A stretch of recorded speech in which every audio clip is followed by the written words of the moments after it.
Hello students, welcome to study 24। तो चलिए देख लेते हैं अपने कुछ सेंटेंस इम्प्रूवमेंट के क्वेश्चंस। इसका फर्स्ट पार्ट हम लोगों ने कल करा था, आज सेकंड पार्ट है। ये सारे कौन से क्वेश्चंस हैं आपके सीजीएल प्री के, जो आपके 39 शिफ्ट्स में हुए थे अभी जुलाई में, वो हम लोग कर रहे हैं। हम लोग बहुत सारे अपने क्वेश्चंस देख भी चुके हैं, सारे शिफ्ट्स के synonym, antonym, one word, idiom phrases, spotting error, spelling error, और अब आपका सेंटेंस इम्प्रूवमेंट चल रहा है। ठीक है, तो कल का फर्स्ट पार्ट हो चुका है, उसकी लिंक मैं डिस्क्रिप्शन में लगा दूंगी, आप देख लीजिएगा, नहीं तो प्लेलिस्ट में आपको मिल जाएगी वीडियो। बाकी आज सेकंड पार्ट है, देख लेते हैं और आपके सीजन में किस तरीके के सेंटेंस इंप्रूवमेंट पूछे गए हैं, तो उनको देख लेते हैं। ठीक है, कि कैसा लेवल आपका आ रहा है, किस टाइप के क्वेश्चंस हैं। चलिए, तो ये सारे आपके आए हुए हैं। तो हम लोग ने 25 क्वेश्चंस कर लिए थे, अब हमारा 26 क्वेश्चन आपकी स्क्रीन पर आ गया होगा। ठीक है, कि the river flowing under the bridge, ये जो फ्लोइंग लिखा हुआ है ब्रैकेट में ब्लैक में, इसमें फ्लोइंग की जगह पर आपको बताना है कौन सा करेक्ट होने वाला है। 4 पार्ट हैं आपके, कौन सा ऑप्शन करेक्ट होगा कमेंट करके आप लोग बताइएगा। तो the river flowing under the bridge, कि नदी जो है ब्रिज के नीचे बहती है। ठीक है, ये आपका कैसा टेंस है, एक प्रेजेंट टेंस है, मतलब भाई बहती है नदी तो बह रही है का नहीं बनेगा, ये सिंपल प्रेजेंट में आपका नेचुरल चीज़ जो होती है वो आपकी कैसे बनती है, सिंपल प्रेजेंट में। क्या ऑप्शंस हैं आपके, इज फ्लोड है, इज फ्लो है, वॉज फ्लो है, फ्लोज है। तो इज फ्लोड ये तो पैसिव होता है, इज आर एम वॉज वर्ग के साथ जब थर्ड फॉर्म लगती है यानी वो पैसिव हो गया, तो पैसिव की कोई नीड नहीं लग रही, भाई रिवर ही आपका सब्जेक्ट है। इज फ्लो नहीं होता, इज फ्लोइंग हो जाएगा आपका। वॉज फ्लो भी नहीं होगा, पास्ट नहीं बनाना है कि भाई पहले बहती थी, क्या अब नहीं बहती है, अभी भी वही बहती होगी। तो नदी जो है वो बहती है, चलती चली आ रही है, बह रही है, यानी वो जो ऐसी आपकी नेचुरल चीज़ें होती हैं, नेचुरल कंडीशन, उनको हम लोग क्या यूज़ करते हैं, प्रेजेंट सिंपल, यानी कि प्रेजेंट इंडेफिनिट। तो यहाँ पर जो 26 वाला क्वेश्चन है आपका, इसमें डी वाला ऑप्शन करेक्ट हो जाएगा। क्या हो जाएगा, फ्लोज। ठीक है, फ्लो आपकी वर्ब हो गई, एस लग गया, सिंगुलर हो गया, क्योंकि सिंगुलर रिवर है आपकी। ठीक है, चलिए नेक्स्ट क्वेश्चन देखते हैं 27 कि in today's digital age information is widely available to everyone by many means of media such as, क्या हो गया, television, newspapers, films and social media. क्या कहा गया है कि टुडे की जो डिजिटल एज है, डिजिटल ज़माना है हमारा, ठीक है, तो इसमें क्या है, जो इन्फॉर्मेशन है बहुत तेज़ी से स्प्रेड होती है, बहुत सारे माध्यम के द्वारा इन्फॉर्मेशन पहुँचाई जा सकती है, जैसे कि आपका क्या हो गया, टेलीविजन हो गया, टीवी के द्वारा, ठीक है, न्यूज़पेपर के द्वारा, फोन्स के द्वारा, सोशल मीडिया पे सबसे ज़्यादा आपकी स्प्रेड होती है न्यूज़ बहुत जल्दी से। तो इसके थ्रू हमारी डिजिटल एज में क्या है, इन सब मीडियम्स के थ्रू हम लोग अपना क्या है, इंफॉर्मेशन को स्प्रेड कर सकते हैं बहुत दूर तक। ठीक है, बहुत ही विस्तृत लेवल पर। ठीक है, तो कौन सा ऑप्शन करेक्ट होने वाला है चारों में से, ये जो बाई मैनी मीन्स दे रखा है, इसकी जगह पर आपका कौन सा एप्रोप्रिएट, इसको मतलब हटा देगा, सब्स्टिट्यूट हो जाएगा इसका। ठीक है, तो with quite enough of mechanism, भाई मैकेनिज्म की कोई बहुत सारी मात्रा का नहीं होगा कि बहुत सारी मात्रा है मैकेनिज्म की, बिल्कुल भी नहीं। अमॉन्ग मैनी टेक्निक्स, बहुत सारी टेक्निक्स के बीच में, अमॉन्ग मैनी टेक्निक्स, बहुत सारी टेक्निक्स। ठीक है, टेक्निक भी नहीं है, बहुत सारी। क्या है, थ्रू एनी स्ट्रेटजीज की, बहुत सारी कि किसी भी मतलब किसी भी स्ट्रेटजी के द्वारा, या फिर वाया वेरियस फॉर्म, बहुत सारे वेरियस फॉर्म्स, विभिन्न रूपों के द्वारा। तो डेफिनेटली बाई मैनी मीन्स मतलब क्या होगा, बहुत से माध्यमों के द्वारा या बहुत सारे रूपों के द्वारा, यानी कि सी वाला ऑप्शन आपका बिल्कुल एप्रोप्रिएट हो जाएगा 27 का, सी वाला, वाया वेरियस फॉर्म्स, बहुत सारे फॉर्म्स, किसके, बहुत सारे फॉर्म्स ऑफ मीडिया, मीडिया के बहुत सारे रूपों के द्वारा बोलने, या बहुत सारे मीन्स के द्वारा, स्रोतों के द्वारा बोलने, दोनों की बात इक्वल है, वाया वेरियस फॉर्म्स। ठीक है, तो बिल्कुल करेक्ट ऑप्शन जो होगा वो ये होगा, कोई मैकेनिज्म का तरीका नहीं है, ना ही कोई टेक्निक है, तकनीक भी नहीं है, ये रूप है, फॉर्म्स हैं। ठीक है, इसको ना ही कोई स्ट्रेटेजी है आपकी, तो 27 का सी वाला ऑप्शन करेक्ट हो जाएगा आपका। ठीक है, 28 देखते हैं, ये सारे आपके आए हुए हैं सीजीएल प्री में, प्रीवियस ईयर आपका चल रहा है।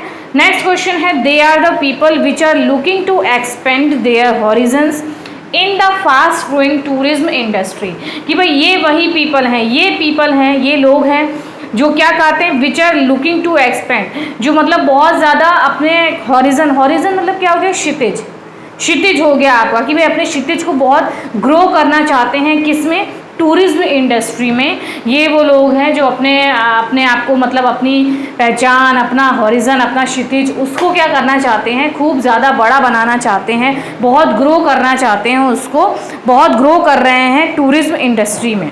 ये हो गया ग्रो कर रहे हैं, ये वो पीपल हैं जो बहुत ग्रो कर रहे हैं टूरिज्म इंडस्ट्री में, ठीक है। तो ये आपका क्वेश्चन है। तो ये जो which are looking to expand दे रखा है, इसकी जगह पर आपका इन चारों में से कौन सा करेक्ट ऑप्शन होने वाला है। 4 दे रखे हैं ऑप्शन आपके सामने।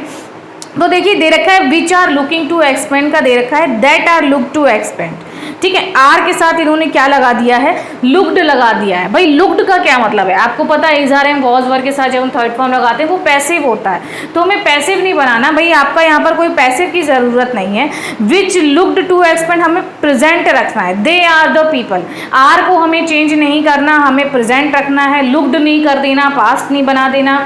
Who are looking to expand या who is looking to expand। वैसे भी which जो होता है, which आपका किसके साथ आता है, नॉन लिविंग थिंग्स के साथ। ये रिलेटिव प्रोनाउन आपका कैसा होता है, नॉन लिविंग के साथ, ठीक है, नॉन लिविंग के साथ। और who जो होता है ये होता है आपका लिविंग या ह्यूमन बींग्स के साथ, ठीक है। तो डेफिनेटली आपका which हटेगा और who आएगा, लेकिन who आपका कौन सा आएगा, who are या हु इज। भाई पीपल की बात हो रही है, they are the people. Are देखिए आर आपका प्लूरल वर्ब है, यानी कि आपका क्या आना चाहिए, बाद में भी आपकी वर्ब प्लूरल आना चाहिए। लोगों की बात हो रही है, किसी एक पर्सन की बात नहीं हो रही है, इसीलिए डी बी ए सब हटा दो, सी वाला ऑप्शन आपका करेक्ट हो जाएगा कि हु आर क्या है, जिसमें हु आर दे रखा है वो वाला आपका करेक्ट हो जाएगा। जो who are looking to expand, जो देख रहे हैं भाई अपने हॉरिजन को बड़ा कर रहे हैं, अपने ग्रोइंग कर रहे हैं, अपने क्षितिज को, अपनी पहचान को और खूब आगे बढ़ रहे हैं टूरिज्म इंडस्ट्री में, ठीक है। तो सी वाला ऑप्शन बिल्कुल करेक्ट हो जाएगा, ठीक। नेक्स्ट है आपका 29th, either you and he will have to pay for this damage, ठीक है। या तो तुम या वह will have to pay for this damage, इस डैमेज का भुगतान, भाई आपको इस नुकसान का भुगतान या तो तुम करोगे या वो करेगा, ठीक है। ईदर और वाले, नीदर नॉर वाले आप लोगों ने पढ़े होंगे कंडीशन वाले सेंटेंस, ठीक है। तो आपको पता होना चाहिए भाई ईदर यू है, एंड ही की जगह पर क्या आएगा, ठीक है। ही तो सब में सेम है, यानी कि एंड की जगह पर क्या आएगा। कॉम्बिनेशन आपका क्या होता है, 29th वाला देखिए, कॉम्बिनेशन आपका क्या होता है, ईदर और होता है और नीदर नॉर होता है, ठीक है। ये आपको पता है क्या होता है कॉम्बिनेशन, ईदर और होता है, नीदर नॉर होता है। तो ईदर के साथ एंड नहीं आएगा भैया, आपका और ही आएगा, यानी कि 29th वाले में आपका बी वाला ऑप्शन जो दे रखा है जिसमें और ही है, ये आपका होता है ईदर और नीदर नॉर। तो यहाँ पर एंड दे रखा है, एंड नहीं होता, ईदर एंड नहीं होता, ईदर और होता है, तो और ही कर लेंगे, बी वाला ऑप्शन करेक्ट हो जाएगा। इजी था ये वाला, ठीक है। चलिए नेक्स्ट देखते हैं कि Abhijit feels extremely tired after working all day long, कि भाई अभिजीत जो है बहुत ही ज़्यादा थकान महसूस कर रहा है पूरे दिन भर की मेहनत के बाद, वर्क करने के बाद बहुत ज़्यादा उसको थकान हो रही है। तो ये जो एक्सट्रीमली टायर्ड है, इसको हम लोग कौन से वर्ड से रिप्लेस कर सकते हैं, वो कैप का आपका आ गया है कि एक्सट्रीमली टायर्ड को बेयर बोलेंगे, एग्जॉस्टेड बोलेंगे, या डिप्रेस्ड बोलेंगे, या स्लीपी बोलेंगे। कौन सा ऑप्शन आपका करेक्ट होने वाला है, कमेंट करके बताइएगा फटाफट से, ठीक है। चलिए हाँ, तो कौन सा क्वेश्चन है आपका, 30th क्वेश्चन है। हाँ तो भाई एक्सट्रीमली टायर, बहुत ज़्यादा जब कोई थकान होती है तो उसको हम लोग वन वर्ड में क्या बोल देते हैं, क्या बोलते हैं, इसका एक वोकैब का क्या हो जाएगा, बी वाला ऑप्शन करेक्ट होगा, एग्जॉस्टेड। एग्जॉस्टेड का मतलब क्या होता है, बहुत ही ज़्यादा एग्जॉस्टेड फील कर रहा हूँ, यानी कि कर रही हूँ, क्या मतलब होगा, बहुत ज़्यादा थकान लग रही, बहुत ही ज़्यादा थका हुआ महसूस हो रहा है या एग्जॉस्टेड फील हो रहा है। तो यहाँ पर एक्सट्रीमली टायर्ड की जगह पर आपका बी वाला ऑप्शन करेक्ट हो जाएगा। बेयर मतलब होता है न्यूड होता है। डिप्रेस्ड का मतलब बहुत हताश निराश है, डिप्रेस है। स्लीपी मतलब सोने का मन कर रहा है, स्लीपी लग रहा है, तो स्लीपी नहीं लग रहा है। टायर्ड स्लीपी रिलेट नहीं करता, टायर्ड डिप्रेस नहीं होता, टायर्ड होता है एग्जॉस्टेड, बहुत ही ज़्यादा एग्जॉस्टेड हो रहे हैं, ठीक है। तो बी वाला ऑप्शन आपका करेक्ट हो जाएगा। 31st देखते हैं, Govind is improving his communication skill with a view to become a journalist, कि भाई गोविंद जो है वो अपनी कम्युनिकेशन स्किल को और इम्प्रूव कर रहा है। विद अ व्यू टू का क्या मतलब होता है, with a view to, 31st में देखते हैं, with a view to, with a view to, इसका मीनिंग आपका क्या होता है पूरे का कि भाई आपकी ऐसी इंटेंशन है कि भाई इस इंटेंशन से आपकी ये इच्छा है कि भाई विद अ व्यू टू, उसका ऐसा एम है, उसको ये करना है, क्या करना है, उसको जर्नलिस्ट बनने के उसकी जो इंटेंशन है उसके लिए वो क्या कर रहा है, अपने कम्युनिकेशन स्किल, डेफिनेटली जर्नलिस्ट के लिए क्या होना चाहिए, आपकी कम्युनिकेशन स्किल बहुत ज़्यादा अच्छी होनी चाहिए, उसको वो इम्प्रूव कर रहा है। तो विद अ व्यू टू जो दे रखा है, इसके बाद आपका बिकम दे रखा है, बिकम के बाद आपका कौन सा आना चाहिए, फॉर्म इनटू। फॉर्म इनटू का क्या होता है, अचीविंग, बिकमिंग या फिर मेकिंग। भाई वो अपनी कम्युनिकेशन स्किल को इम्प्रूव कर रहा है, जर्नलिस्ट बिकम यानी जर्नलिस्ट बनने के लिए। तो जर्नलिस्ट फॉर्म इनटू तो नहीं होगा, उसमें परिवर्तन हो रहा है जर्नलिस्ट में। बिकमिंग मतलब बनना हो गया, अचीविंग मतलब जर्नलिस्ट को आप कोई वो नहीं है, ट्रॉफी नहीं है जिसको अचीव किया जा रहा है, अचीव नहीं होगा, ठीक है, जर्नलिस्ट बना जाता है। मेकिंग मतलब बनाना हो गया। तो आपका कौन सा ऑप्शन करेक्ट होने वाला है यहाँ पर, बिकम की जगह पर क्या करेक्ट हो जाएगा, बिकमिंग, बनना, जर्नलिस्ट बनने के लिए, ठीक है। तो बिकमिंग करेक्ट हो जाएगा, मेकिंग नहीं होगा, और अचीव करना किसी चीज़ को, पाना, वो भी नहीं होगा, बनना, ठीक है, जर्नलिस्ट बनने के लिए। तो 30 सेकेंड का आपका कौन सा करेक्ट है यहाँ पर, बी वाला ऑप्शन, ठीक। चलिए 33rd देखते हैं। हाँ, डिसएबिलिटी वॉज व्यूड ना 30 सेकेंड क्या है, one should follow the role models in life, कि भाई प्रत्येक को क्या करना चाहिए, अपने रोल मॉडल को फॉलो करना चाहिए, ठीक है। आपके जो मॉडल्स होते हैं, रोल मॉडल हो गए आपके, उनको क्या करना चाहिए, फॉलो करना चाहिए लाइफ में। यानी कि ये जो फॉलो वर्ड दे रखा है, इसकी जगह पर हमारा कौन सा करेक्ट होगा, एम्यूलेट, चेरिश, एडमायर या फिर रिवॉर्ड, कि भाई आपके जो आइडल होते हैं या जिनको आप फॉलो करते हैं, ठीक है, रोल मॉडल बोलते हैं। रोल मॉडल आपकी लाइफ का कौन है, जिसके पद चिन्हों पे आप चलना चाहेंगे या उसकी तरह बनना चाहेंगे, वो आपका, ठीक है। तो आपका रिवॉर्ड मतलब रिवॉर्ड, किसी को सम्मानित करना, अवार्ड देना, रिवॉर्ड देना। तो रिवॉर्ड तो नहीं करना है फॉलो की जगह पर, रोल मॉडल को फॉलो करना है, यानी कि हमें उसकी तरह बनने की, उसके पथ पर चलना है, उसकी तरह बनना है, तो रिवॉर्ड नहीं होगा। एडमायर मतलब किसी की प्रशंसा करना होता है। चेरिश मतलब चेरिश करना, पालन पोषण करना, नरिश करना, चेरिश करना, ठीक है, वो हो गया। एम्यूलेट होता है आपका, फॉलो का आपका क्या हो जाएगा यहाँ पर, एम्यूलेट, कि फॉलो करने का भी मतलब वही है कि किसी को आप क्या कर रहे हैं, उसके पद चिन्हों पे चल रहे हैं, उसकी तरह बनना है। तो एम्यूलेट का भी मतलब ये होता है कि किसी की आपका कोई मॉडल है, रोल मॉडल है, आइडल है, उसकी तरह आप क्या बन रहे हैं, उसकी तरह आप बनना चाहते हैं, उसके पद चिन्हों पे चलना चाहते हैं, उससे भी और आगे निकलना चाहते हैं, वो आपका एम्यूलेट होता है। यानी कि फॉलो को कौन सा सब्स्टिट्यूट करेगा, ए वाला ऑप्शन एम्यूलेट, ठीक है। नेक्स्ट देखते हैं, 33rd देखते हैं, ठीक है। अच्छा 33rd तो ये था, कौन सा क्वेश्चन था आपका, 30th वाला ये था, 31st, ठीक है, ये 31st था, सॉरी, ठीक है, 31st। चलिए हाँ, ये इधर मैंने लिख दिया है, 31st ये था, 32nd ये था आपका। चलिए देख लीजिएगा, वो तो आपकी स्क्रीन पर आ गया है कौन सा क्वेश्चन है। चलिए नेक्स्ट आपका 33rd क्वेश्चन क्या कह रहा है कि disability was viewed as God's retribution for wickedness in the past, कि भाई जो डिसेबिलिटी हो जाती है, किसी को अपंगता होती है किसी चीज़ से, मतलब किसी के हाथ नहीं है, पैर नहीं है, कोई डिसेबल पर्सन आपका है, तो उसको कैसा देखा जाता था इन द पास्ट, यानी कि भूतकाल में आपका पास्ट में कैसे देखा जाता था कि ये गॉड का रेट्रीब्यूशन फॉर विकेडनेस है, यानी कि भगवान का पनिशमेंट है, दंड है। विकेडनेस का मतलब जो आपने गलत काम करे हैं या आपने जो चालाकियाँ करी हैं, विकेडनेस मतलब क्या हो गया, वही गलत कामों का परिणाम है, रिजल्ट है, उनका प्रतिशोध है, ठीक है। रेट्रीब्यूशन है, रिजल्ट है, पनिशमेंट है, प्रतिशोध है, वो आपका उनका दंड आपको मिला है, तभी इंसान में क्या हो जाती है, डिसेबिलिटी। ये कैसा माना जाता था, वॉज व्यूड, यानी देखा जाता था इन द पास्ट, पहले ज़माने में, ठीक है। तो क्या आपका ऑप्शन करेक्ट होगा, रेट्रीब्यूशन फॉर विकेडनेस का मीनिंग क्या हो गया कि पे बैक फॉर डूइंग हेल्प, कि भाई हेल्प करने का पे बैक, भाई हेल्प करेंगे तो अच्छी चीज़ें होनी चाहिए, डिसेबिलिटी तो नहीं होगी, ए वाला ऑप्शन हटा दो। पनिशमेंट फॉर रॉन्ग डूइंग, कि दंड आपको मिल रहा है गलत काम करने का, ठीक है। Revenge for legal works, legal works का कोई प्रतिशोध नहीं होता है, वो तो आप फिर अच्छा काम कर रहे हैं। फाइन फॉर मिसबिहेवियर, कि भाई आपको फाइन भरना पड़ रहा है, मिसबिहेवियर, आपने गलत कोई बिहेव किया है उसके लिए नहीं। क्या करेक्ट होगा, बी वाला ऑप्शन, कि भाई आप गलत कामों का दंड मिल रहा है भगवान का, ये माना जाता था पहले अगर किसी को डिसेबिलिटी है, ठीक है। तो बी वाला ऑप्शन आपका करेक्ट हो जाएगा, पनिशमेंट फॉर रॉन्ग डूइंग, ठीक है, पनिशमेंट फॉर रॉन्ग डूइंग, कि गलत काम अगर कोई करेगा तो उसको डिसेबिलिटी हो जा, मतलब जो अगर डिसेबल पर्सन है यानी इसने पहले कोई गलत काम किया होगा तभी इसे भगवान का दंड मिला है। तो ये वाला हो गया आपका बी वाला करेक्ट। 34th देखते हैं कि Manisha is a believer of fate, कि मनीषा जो है भाग्य पर विश्वास करने वाली है। फेट मतलब क्या हो गया, भाग्य पर विश्वास करना, भाग्य पे विश्वास करने वाली है। तो यहाँ पर कौन सा करेक्ट होगा, फैटलिस्ट, सोशलिस्ट, कैटलिस्ट या फिर मिनिमलिस्ट। ठीक है, कौन सा ऑप्शन आपका यहाँ पर करेक्ट होने वाला है, फटाफट से आप लोग कमेंट करके बताएंगे कि कौन सा ऑप्शन यहाँ पर करेक्ट होने वाला है आपका। देखिए 4 ऑप्शन आपके दे रखे हैं और ये सारे ही आपके कैसे हैं, प्रीवियस ईयर में आए हुए हैं। ठीक है, अच्छा इसको हटा देते हैं फिर देखते हैं, जब तक आप लोग कमेंट करना कि क्या आंसर आ रहा है।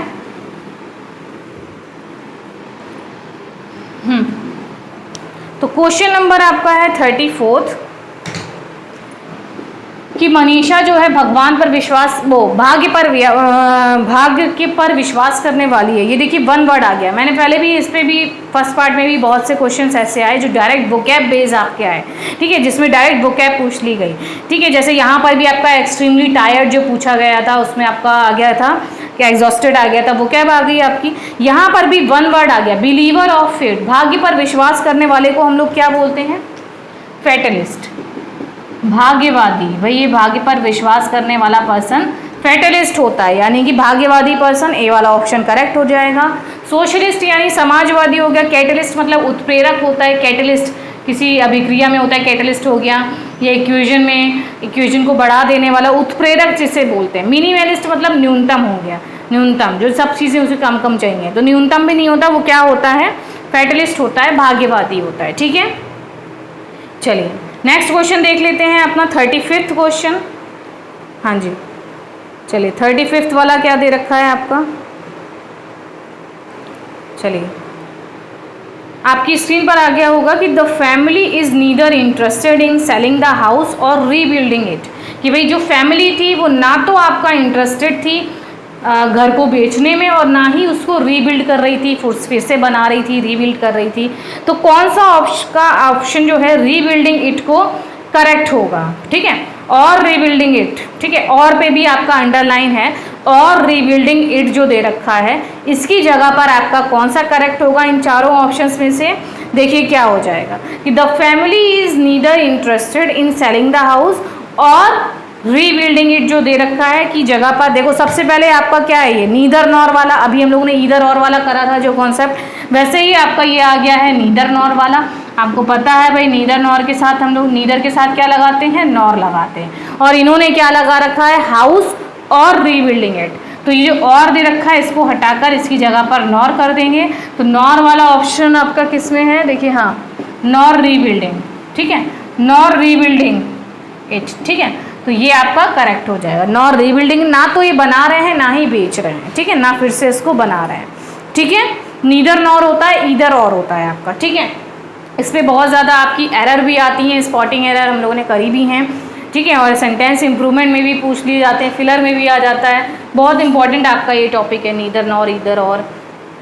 चलिए नेक्स्ट भी देखिए, सेम आपका क्वेश्चन पूछ लिया गया, देखिए बैक टू बैक शिफ्ट में आपका एक जैसे क्वेश्चन आ गए कि neither John nor Simon are coming to the meeting. Neither nor, देखो नीदर नॉर का एक तो ये होता है कि नीदर के साथ नॉर का कॉम्बिनेशन, ईदर के साथ और का कॉम्बिनेशन, लेकिन इनके साथ जो सब्जेक्ट वर्ब एग्रीमेंट होता है, वर्ब आपकी कैसी फॉलो करती है, जो इसके नियरेस्ट होती है, यानी कि मतलब नियरर हो गई, जो दोनों में से जितने भी आपके दे रखे हैं उनके पास वाला जो सब्जेक्ट होता है, जो यहाँ पर पास वाला सब्जेक्ट है उसके अकॉर्डिंग वर्ब आपकी आती है। ठीक है, यानी कि यहाँ पर आपकी वर्ब दे रखी है आर और इसके पास वाला सब्जेक्ट साइमन है, तो साइमन के अकॉर्डिंग आपका are coming to the meeting की जगह पर क्या होना चाहिए, is coming to the meeting. वर नहीं होगा भाई, प्लूरल नहीं चाहिए, आर नहीं होगा, आर कमिंग टू मीटिंग नहीं होगा, नो सब्स्टिट्यूशन नहीं होगा, क्योंकि हमें सही करना है, हमें पता है कि नियर वाला आपका जो सब्जेक्ट है उसके अकॉर्डिंग वर्ब आती है। यानी कि आपका ये 36 वाला जो क्वेश्चन है इसमें कौन सा करेक्ट हो जाएगा, आपका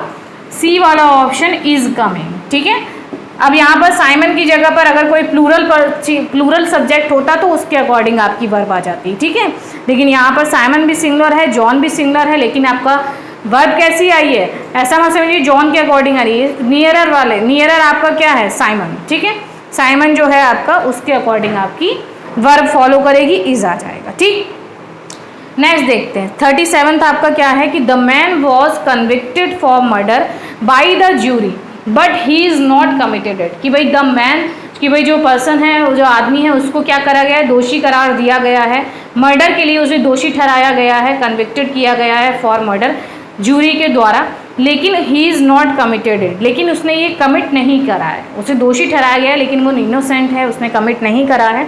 तो कौन सा ऑप्शन आपका करेक्ट होगा, इज़ नॉट कमिटेड इट। अब आप ये देखिए कि द मैन वॉज कन्विक्टेड, पीछे पास्ट है और आगे इन्होंने प्रेजेंट दे दिया, तो भाई इसको भी पास्ट ही रखते हैं, यानी कि आपका वॉज दे रखा है तो इसके अकॉर्डिंग पास्ट में आपका हैड होना चाहिए। ठीक है, हैड नॉट कमिटेड हो जाएगा। प्रेजेंट का परफेक्ट मत बनाओ, पास्ट का परफेक्ट बनाओ। ठीक है, यानी कि ए वाला ऑप्शन 37th में हैड करेक्ट हो जाएगा, क्योंकि हमें पास्ट दे रखा है वॉज, इसके अकॉर्डिंग आपका हैड वाला पास्ट ही इसको बनाना है, had not committed it correct हो जाएगा। ठीक है, चलिए नेक्स्ट क्वेश्चन देख लेते हैं 38th वाला कि by killing a large number of people they thought they would get more benefits of the scheme. कि भाई by killing a large number of people, बहुत सारे लोगों को मारने के द्वारा वो क्या सोचते थे, they thought they would get more benefits, कि भाई उन्हें स्कीम का बहुत ज़्यादा बेनिफिट मिलेगा या कोई भी उनकी जो सेवा है उसका बेनिफिट उन्हें मिलेगा अगर वो बहुत सारे लोगों को मारते हैं तो। ठीक है, तो ये भी आपका देखिए वन वर्ड आ गया, डायरेक्ट वोकैब का आपका सेंटेंस इंप्रूवमेंट आ गया, तो इसकी जगह पर आपका क्या होगा करेक्ट। ठीक है, मतलब आपको वन वर्ड ही बताना है, ये आपका आया था क्वेश्चन। तो ये जो पूरा है इसको हम लोग क्या बोलेंगे, सुइसाइड, जीनोसाइड, फैटिसाइड या फिर होमिसाइड, ये आ गया है वन वर्ड एक आपका आ गया है इसमें सेंटेंस इंप्रूवमेंट में, इसको भी कर लेते हैं। तो सुइसाइड क्या होता है, अपनी खुद की हत्या करना। फैटिसाइड मतलब क्या होता है कि फीचर्स यानी कि भ्रूण की हत्या करना, जो भ्रूण होता है उसकी हत्या कर देना फैटिसाइड हो जाता है। होमिसाइड मतलब किसी ह्यूमन मानव की हत्या करना, और जीनोसाइड का मतलब होता है बहुत सारे लोगों को एक साथ नरसंहार जिसे बोलना। क्या करेक्ट आपका हो जाएगा, जीनोसाइड। यहाँ पर कौन सा क्वेश्चन है आपका, हाँ 38th का बी वाला ऑप्शन, 38th का बी वाला ऑप्शन आपका करेक्ट हो जाएगा, जीनोसाइड। ठीक है, चलिए नेक्स्ट आपका क्वेश्चन है 39th, ये वाला देख लेते हैं, आपकी स्क्रीन पर आ गया होगा, देखते हैं क्या है क्वेश्चन में कि Brian remained silent during the board meeting though Rahul was unaware that he had an ace up his sheet the entire time. ठीक है, तो ब्रायन है कोई, तो ये क्या हो रहा है, ब्रायन जो है पूरी बोर्ड मीटिंग में साइलेंट बैठा रहा, तो राहुल इस बात से अनअवेयर था कि वो जो है an ace of his sheet. ये देखिए ईडियम पर आपका आ गया है, फिर से एक और सेंटेंस इंप्रूवमेंट, वो कैप पे डायरेक्ट बेस आपके पूछ लिए गए। तो an ace of his sheet, पूरे टाइम जो ब्रायन था वो क्या कर रहा था, उसके पास क्या था, an ace of his sheet. इसका मतलब क्या होता है, देखिए आपका क्वेश्चन क्या है, डी वाला option an ace of his sheet नहीं होता, क्या होता है, ये जो शीट दे रखा है आपका ये नहीं होता, क्या होता है, स्लीव। उसकी स्लीव में एस था, एस मतलब क्या होता है, इक्का। भाई जैसे ताश होते हैं, ताश के पत्तों में क्या इक्का है, बस उसने स्लीव में छुपा के रखा है। साइलेंट कोई पर्सन बैठा है गेम में, साइलेंट बैठा है, फिर एकदम से वो अपना इक्का निकालता है, सबको हरा देता है। इसी तरीके से वो पर्सन साइलेंट बैठा था ब्रायन, लेकिन उसके दिमाग में क्या चल रहा था, बहुत पैंतरेबाजी चल रही थी, चालाकियाँ चल रही थी कि भाई उसका अच्छा होगा, उसके पास सिक्का है भाई, अब वो ऐसी बात बोलेगा जो उसके फेवर में आएगी। तो उसी का मतलब होता है an ace of his sleeve, silent होके सारा खेल देखना और फिर बाद में अपना इक्का निकालना। तो स्लीव होता है, शीट नहीं होता। तो 40th वाला देख लेते हैं, यहाँ पर डी वाला आपका करेक्ट हो जाएगा। ठीक है, समझ गए हैं, ये ईडियम बेस आपका आ गया। ये सब फॉर्चून नहीं होता, हेड नहीं होता, टीथ भी नहीं होता है, एस क्या होती है, स्लीव में छुपा के रखी है। ठीक है, चलिए नेक्स्ट आपका है Bajrang is in extreme pain in his teeth, कि बजरंग के दांत में बहुत ज़्यादा पेन हो रहा था। जो ये एक्सट्रीम पेन है, इसकी जगह पर हमारा कौन सा ऑप्शन करेक्ट होने वाला है, स्टिंग, एगोनी, एक या फिर हर्ट। देखो स्टिंग, एगोनी, एक या हर्ट मतलब क्या होता है, चोट लग गया, हर्ट हो गया। ठीक है, एक मतलब दर्द होता है, हेडेक होता है, स्टमक एक होता है, दर्द हो गया। एगोनी मतलब पीड़ा हो गई, ज़्यादा ही पीड़ा जब होती है, दर्द होता है, व्यथा में बहुत ज़्यादा पीड़ा में है, तो वो एगोनी आपका होता है। स्टिंग मतलब होता है डंक मारना, स्टिंग। तो यहाँ पर आपका बी वाला ऑप्शन करेक्ट हो जाएगा, एगोनी, यानी कि क्या उसका मतलब होता है, बहुत ज़्यादा पीड़ा में है, बहुत ज़्यादा पेन में होना, यानी कि एगोनी में होना। पेन, एक, ये सब बराबर होते हैं, लेकिन एगोनी मतलब एक्सट्रीम पेन। ठीक है, तो 40th का बी वाला ऑप्शन करेक्ट हो जाएगा। तो आज की क्लास में इतना ही रखते हैं, बाकी के क्वेश्चन नेक्स्ट क्लास में देखेंगे। अभी हमारे बहुत सारे क्वेश्चन हैं, अभी 2 पार्ट आपके और लगेंगे। प्रीवियस पार्ट की लिंक मैं डिस्क्रिप्शन में लगा दूंगी, आप लोग देख लीजिएगा। तो मिलते हैं फिर नेक्स्ट वीडियो में। वीडियो अच्छी लगी हो तो लाइक शेयर करिए, सब्सक्राइब करिए। तब तक देखते रहिए वीडियोज़। Thank you.